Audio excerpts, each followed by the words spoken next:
할렐루야. 우리 옆 사람에게 이렇게 믿음을 선포합시다. 하나님께로 돌아갑시다. 하나님께로 돌아갑시다. 아멘. 여러분, 이런 말이 있어요. 시작은 설렘과 두려움이 공존하는 하나의 지점이다. 어렵죠? 근데 어렵지 않아요. 요약하면 무슨 말이냐? 시작은 항상 어렵다. 그 말을 이렇게 해놓고 있는 거예요. 여러분, 사실 우리는 시작을 참 어렵게 생각합니다. 아니, 실제로 시작이 참 어려워요. 저도 그렇습니다. 여러분, 설교를 준비할 때 언제가 가장 어려울까요?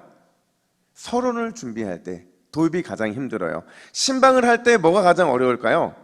들어가서 마음을 열게 하는 게 어렵습니다. 운동을 할 때는요, 운동복을 갈아입고 실제로 나가기까지가 가장 힘들어요. 아시나 모르겠지만 제가 최근에 다이어트 시작했거든요. 며칠 안 됐어요. 너무 큰 기대하지 마세요. 여러분, 다이어트가 언제 가장 힘들까요? 그쵸, 시작할 때가 가장 힘이 들어요. 기도할 때도 마찬가지죠. 집중해서 하나님을 향하여 나아가는 그 앞의 시간이 가장 힘들고 어렵다는 거예요. 그럼 여러분, 왜 시작이 이렇게 어려울까요? 왜 우리는 자꾸 시작 앞에서 망설이고 고민하면서 그 출발을 하지 못하는 걸까? 그 이유는요, 다 내 마음 때문에 그런 거예요. 내 안에 있는 마음, 시작했으면 반드시 끝내야 된다는 부담감, 그 마음, 기왕 한 것 잘해서 좋은 열매 맺어야 된다는 그 무거운 책임감이, 이런 마음이 시작하려는 우리의 발목을 잡게 되고 우리는 그 시작으로 나아가지 못하게 되는 거예요. 여러분, 그런 면에서 우리 동부교회는 2025년도 좋은 출발을 하고 있음을 믿으시기를 축복합니다. 여러분, 우리가 2025년도 좋은 출발을 하고 있다는 근거가 뭐냐? 저는 이 말씀 너무 사랑하고 좋아하는 말씀인데, 우리 빌립보서 1장 6절 말씀을 메시지 성경으로 함께 읽겠습니다. 시작.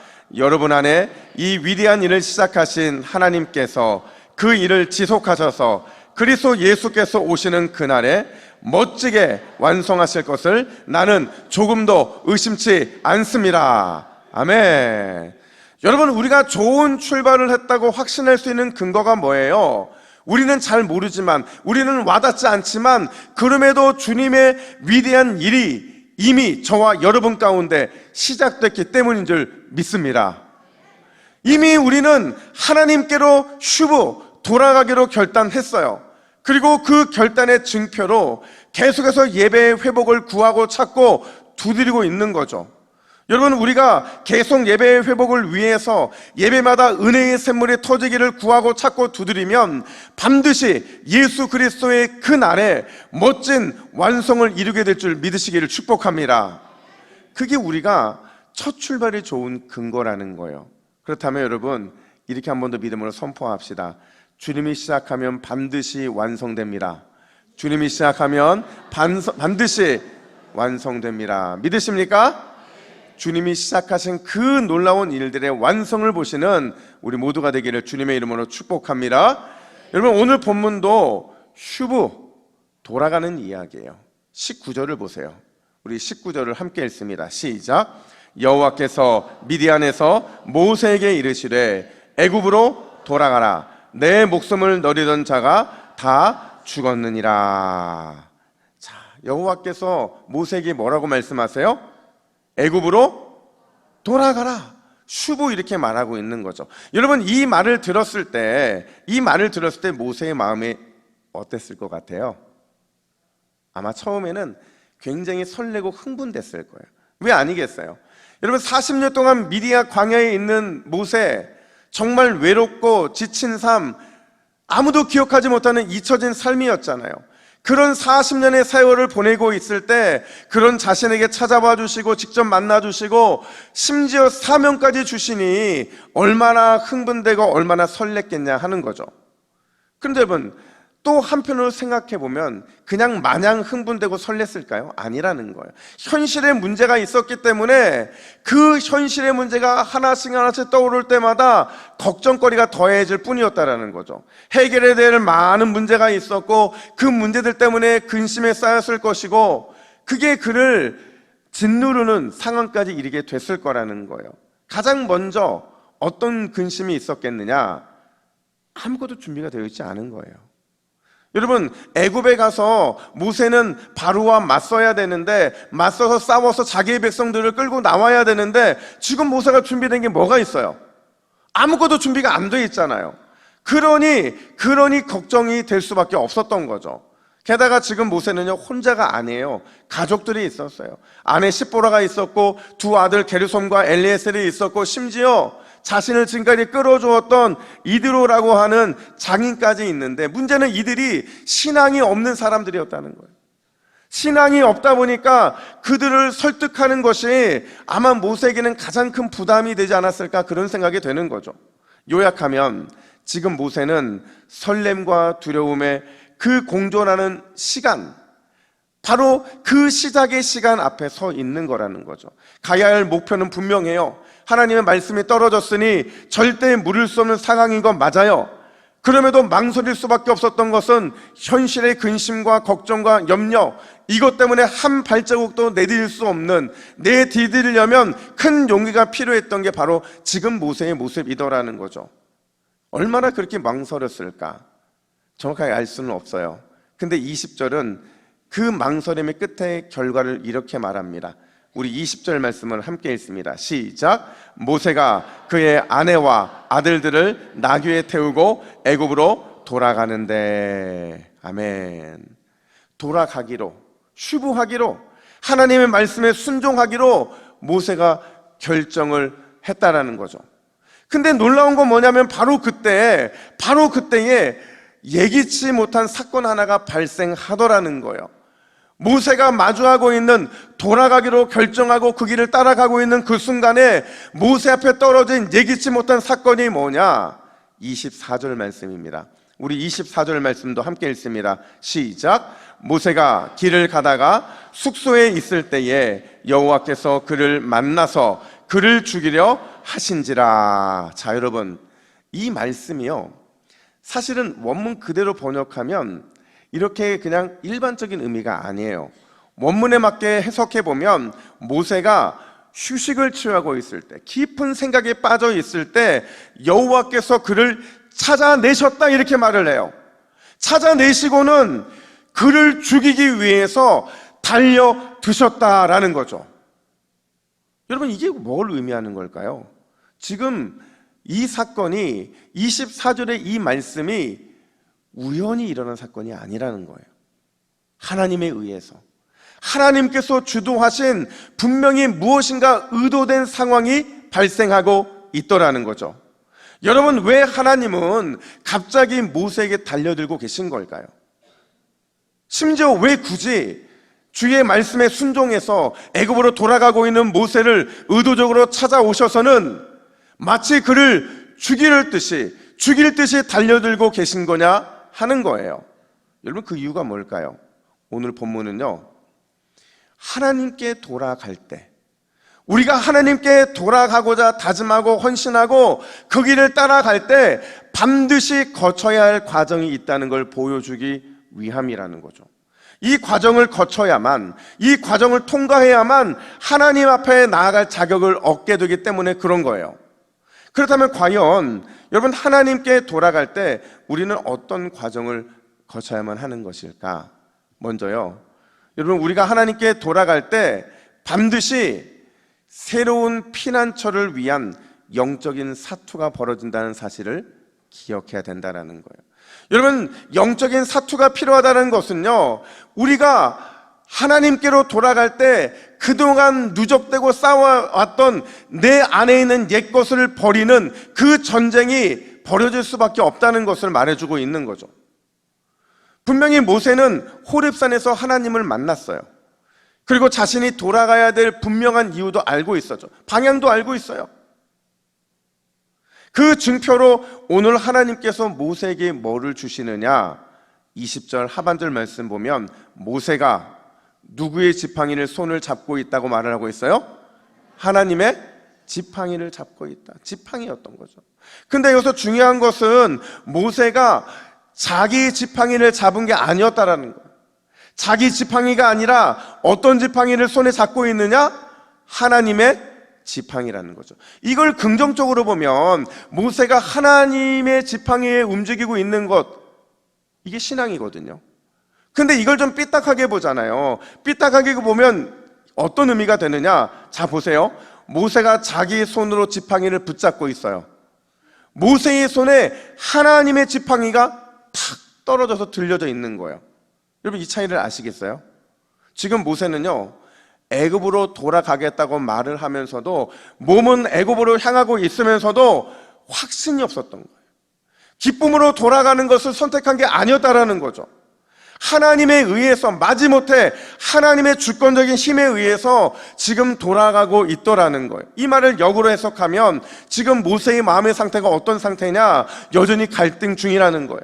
여전히 확신하지 못하고 그 갈등으로 인한 내전이 아직 끝나지 않은 상태, 그게 지금 모세의 마음의 상태더라는 거죠. 여러분, 우리 하나님이 그거 모르셨을까요? 몰랐을 것 같으세요? 아니죠. 하나님은 모세의 머리카락도 세신 분이시고요, 작은 모세의 신음에도 응답하시는 분이시고요, 그가 어떤 생각이나 어떤 감정을 품고 있는지 우리 하나님은 다 꿰뚫어 보고 계신 분이에요. 그러니 여전히 갈등 중인 모세의 마음을 하나님이 어떻게 모를 수 있겠냐는 거죠. 그래서 하나님은 모세에게 확신을 주고 싶었던 거예요. 확신을 주면서 그에게 결단을 요구하신 거죠. 어떤 결단을 요구하신 거냐? 지금까지 네가 의지했던, 너를 보호했던 미디안에서 이제는 떠나야 한다는 거예요. 떠나서 새로운 도피처에 들어가야 한다라는 것을 주님이 강권적으로 말씀하고 계신 거죠. 여러분, 모세가 이제 미디안을 떠났어요. 떠나서 애굽을 향해 나아가고 있을 때 그가 새롭게 들어가야 될 도피처, 어딜까요? 그렇죠. 그가 들어가야 될 새로운 도피처는 여호와 하나님이신 거죠. 애굽을 떠났기 때문에 그는 하나님이라고 하는, 미디안을 떠났기 때문에 그는 하나님이라고 하는 그 도피처에 들어가야만 했던 거예요. 사실 모세의 갈등, 모세의 고민이 바로 그거였던 거죠. 분명히 떠나야 한다는 건 알고 있었어요. 애굽으로 가야 한다는 것도 알고 있었죠. 그래서 고민 끝에 온 가족이 함께 떠나기로 결정을 했는데, 중요한 건 이게 실제적인 문제 앞에서 이게 단순한 문제가 아니더라는 거예요. 지금까지 모세의 이 확실한 보호막 어디였어요? 미디안이었잖아요. 그곳에서 40년을 숨어 지냈으니 그곳이 얼마나 익숙하고 얼마나 편했겠냐는 거예요. 심지어 거기다가 인간관계의 보호막이었던 장인 이드로, 그가 자신을 늘 덮어주고 40년간 그렇게 살았는데, 자기 인생의 3분의 1을 그렇게 살아왔는데, 그 보호 안에서 평안함을 누리며 사는 게 편안했는데 그것을 떠나야 된다? 떠나서는 여전히 확신할 수 없는 여호와 하나님, 그분께 자신을 맡겨야 된다? 당연히 갈등하고 당연히 고민할 수밖에 없었다라는 거예요. 여러분, 그 관점으로 다시 24절 말씀을 보세요. 모세가 애굽을 향해 가고 있어요. 텐트 안에서 여전히 이게 맞는 것인가? 이게 하나님의 뜻인 것인가? 고민하고 밤을 새우고 있을 때 갑자기 여호와께서 그 텐트를 찾아내십니다. 그리고는 죽일 듯이 모세를 향해 달려들시더니 이렇게 말씀하시는 거예요. 모세야, 너 도대체 왜 그러니? 왜 너는 아직도 나의 마음을 모르니? 왜 아직도 확신하지 못하는 거니? 내가 분명히 말했잖아. 너의 유일한 피난처는 나밖에 없어. 너의 가장 안전한 도피처도 나밖에 없어. 내가 너의 구원이고 너의 소망이고 오직 내가 너의 유일한 길인데 너는 왜 아직도 갈등과 고민을 끌어안고 그러고 있는 거니? 여러분, 제가 금요일에도 이렇게 말씀을 드렸어요. 우리 믿는 자의 기쁨, 여러분, 우리 믿는 자의 기쁨이 뭘까요? 우리 믿는 자의 기쁨이 뭐예요? 우리가 하나님께 기도했더니 하나님이 나의 필요를 채워주셔서 그분이 하나님이시구나 느끼는 게 우리의 기쁨입니까? 그래서 내가 좀 더 잘 살게 되고 나의 이름이 높아지고 사람들에게 인정받는 것, 그게 우리의 기쁨이라는 거죠. 아니에요. 여러분, 우리의 신앙의 본질, 우리가 누리는 기쁨의 그 원천은 우리 주님께 나의 전부를 맡기고 의탁하고 그 맡겨진 결과를 기쁨으로 누리며 살아가는 것, 여러분 그게 우리의 기쁨이 되어야 될 줄로 믿습니다. 이걸 여러분 모세에게 한번 적용해 보세요. 새로운 도피처, 새로운 구원자를 만났으면 옛 피난처인 미디안 어떻게 해야 돼요? 과감하게 떠나보내야죠. 떠나보내고 새로운 피난처이신 하나님께 다 맡기고 그 맡긴 결과를 기쁨으로 누리며 살아가는 것, 그게 하나님이 원하시는 하나님께 돌아오는 사람의 모습이고, 그런 사람만이 진짜 하나님께 슈브하는 사람의 모습이라는 거예요. 제가 어떤 책에서 이런 간증을 본 적이 있어요. 예수를 믿은 지 얼마 안 되는 성도님이 계셨는데, 이분이 예수를 믿으니까 기뻐서 누군가 어떤 세 가족을 전도를 한 거예요. 근데 이 세 가족이 말씀으로 양육되고 그래서 드디어 세례를 받게 됐는데, 여러분 내가 전도한 사람이 세례를 받는 게 기뻐요, 안 기뻐요? 엄청 기쁘죠. 얼마나 기뻤겠어요. 그래서 물었대요. 당신은 예수님 믿고 나서 무엇을 얻었습니까? 그러자 곰곰이 생각하다가 이렇게 대답하더래요. 저는 예수를 믿고 눈물을 얻었습니다. 놀랐죠. 자신은 이 사람이 예수를 믿으면 행복할 줄 알았는데, 기쁨이 충만할 줄 알았는데 눈물을 얻었다고 하니까 충격을 받은 거예요. 그래도 묻습니다. 아니 무슨 말이에요? 지금껏 당신이 들은 복음은 세상에서 가장 복된 소식이고, 지금껏 당신이 얻었던 그 구원은 세상 최고의 선물인데, 아니 왜 기뻐하지 못할 망정 눈물이라고 대답을 하는 겁니까? 그러자 이 말을 듣고 이렇게 대답을 해요. 맞아요. 제가 들은 복음은 세상 가장 복된 소식 맞고요. 제가 얻은 구원, 세상 최고의 선물인 건 맞아요. 그런데 문제는 그 복음과 구원이 나의 것이 되기까지 뭐 없이는 불가능하다는 거예요? 눈물 없이는 불가능하더라는 거죠.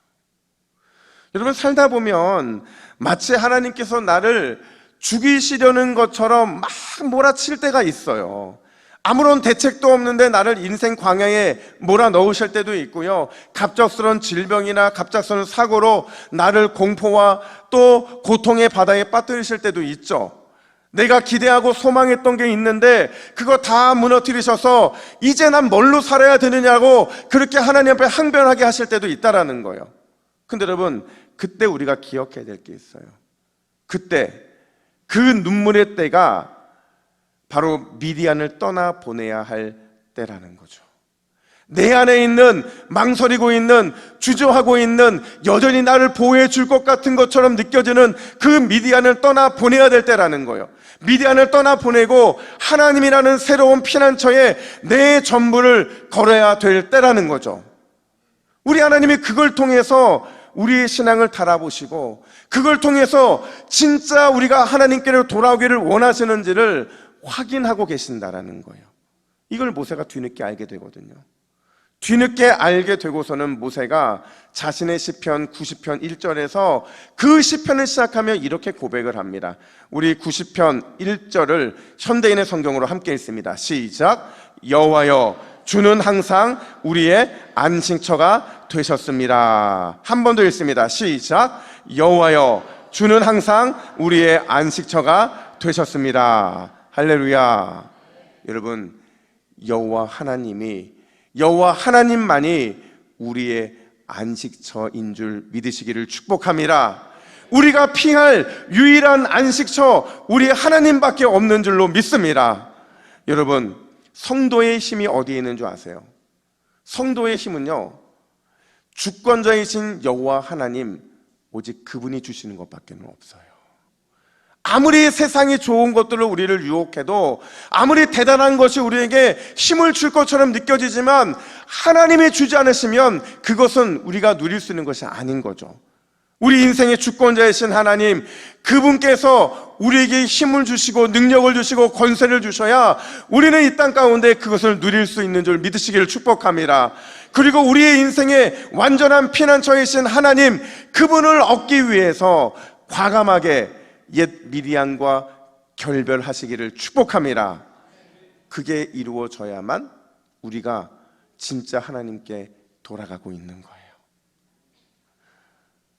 여러분, 우리가 하나님께로 돌아갈 때 기억해야 될 또 한 가지가 있어요. 그 한 가지가 뭐냐? 한번 따라해 볼까요? 하나님은 항상 나의 100%를 원하십니다.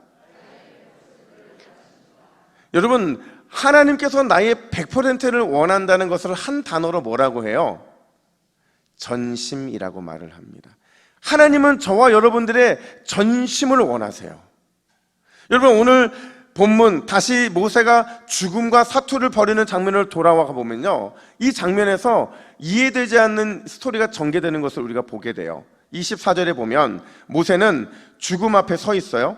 까딱하면 하나님이 애굽으로 가라고 하는 그 사명 이루지도 못한 채 죽게 될 위기에 놓여 있는데, 바로 그때의 십보라가, 그의 아내 십보라가 어떤 행동을 하느냐, 25절 말씀을 같이 한번 읽어볼까요? 시작. 십보라가 돌칼을 가져다가 그의 아들의 표피를 베어 그의 발에 갖다 대며 이르되 당신은 참으로 내게 피 남편이로다 하니. 자, 여러분, 갑자기 십보라가 어떤 행동을 합니까? 돌칼로 아들의 할례를 해요. 그리고 나서는 그 할례 조각을 죽어가는 모세의 발 앞에 던집니다. 그리고는 이렇게 말을 해요. 당신은 나에게 피 남편입니다. 근데 이 말을 하자마자 놀라운 건 그 순간에 모세에게 들어오졌던 죽음의 그림자가 사라져 버렸다는 거예요. 자, 여러분, 이 전개가 이해가 되세요?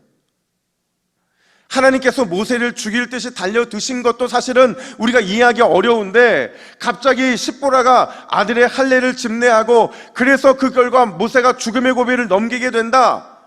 여러분, 이게 말이 되느냐는 거예요. 모세가 겪은 죽음의 사투, 그리고 아들의 할례, 이게 무슨 연관이 있느냐는 거예요. 근데 여러분, 오늘 본문은요, 지금 이 본문은요, 모세의 관점이 아니라 십보라의 관점으로 봐야 돼요.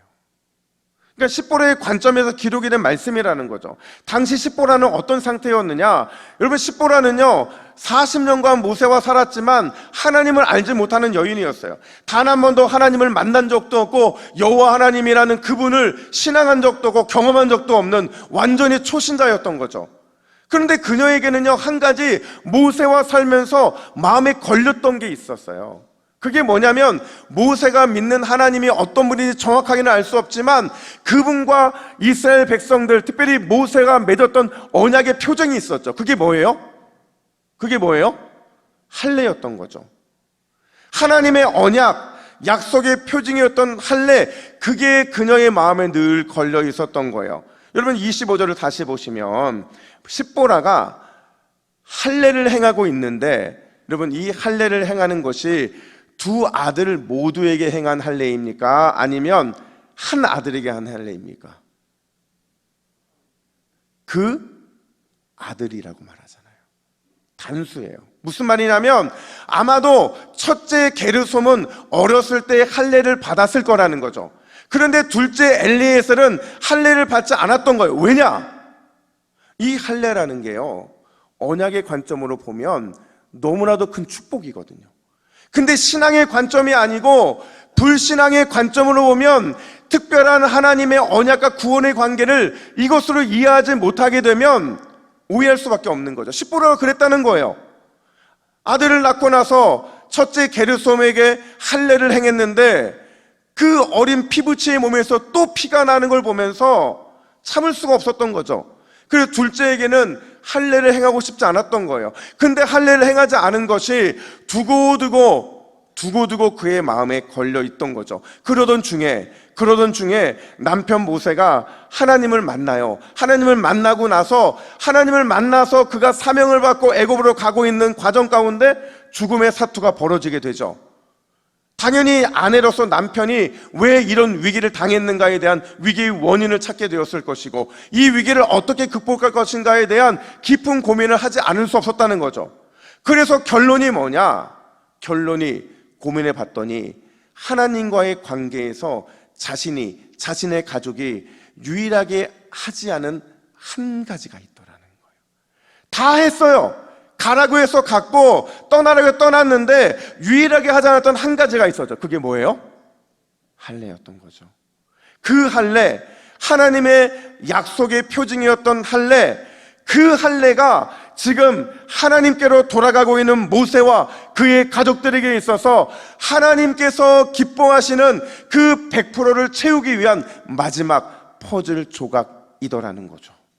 그래서 결국 십보라가 돌칼로 아들의 표피를 베었다라고 하는 것은요, 그 가정에 하나님이 받으실 만한 100%의 그 믿음, 그 마지막 퍼즐이 드디어 채워지게 됐다라는 겁니다.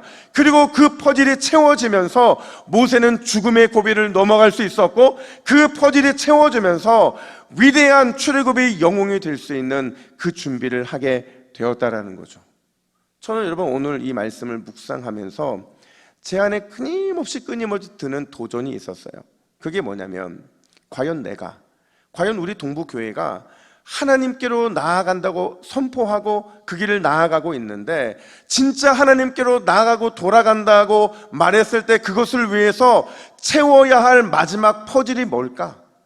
어떤 퍼즐을 채워야 하나님이 기뻐하시면서 너의 돌아가고자 하는 다짐이, 너희들의 돌아가고자 하는 다짐이 100% 온전한 것이라는 그 주님의 칭찬을 받게 될 것인가? 어떻게 해야 100% 온전한 성도, 온전한 교회가 될 수 있을까? 그런 고민이 들더라는 거죠. 여러분, 하나님을 기쁘게 해드릴 여러분들의 마지막 퍼즐은 뭡니까? 어떤 퍼즐을 채워야 여러분 보시면서 야, 너 진짜 100%구나, 너 진짜구나, 이런 주님의 칭찬을 받을 수 있는 것일까? 여러분, 예수님께서 제자도를 설명하시면서 누가복음 14장 26절에서 그 마지막 퍼즐을 이렇게 설명을 하세요.